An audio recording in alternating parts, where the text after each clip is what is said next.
અરવલ્લીના મોડાસામાં ચાલી રહી છે નકલી કચેરી। બાયડના ધારાસભ્ય ધવલસિંહ ઝાલાના આ આરોપ બાદ અધિકારીઓ થયા દોડતા।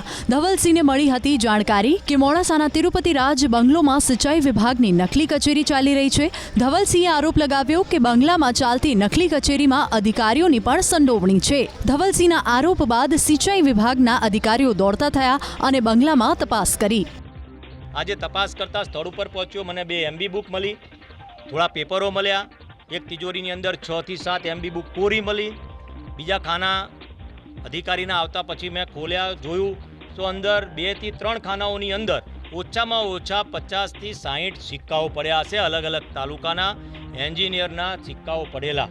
એટલે મને એમ લાગ્યું કે હવે તો એવો વિશ્વાસ સાથે કદાચ હું કહી શકું છું કે આ કદાચ બોગસ જ અહીંયા હોય। અહીંયા એક કોમ્પ્યુટર પણ છે, જો એ કોમ્પ્યુટરને પરફેક્ટથી તપાસ કરવામાં આવે અને જે પ્રિન્ટરો છે, પ્રિન્ટરોમાં કેટલી પ્રિન્ટ કેવા પ્રકારની નીકળી એ ફોરેન્સિકમાં એની તપાસ કરીને શું કરવામાં આવ્યું છે, આ દાખલો બેસાડવા માટેની જરૂર છે।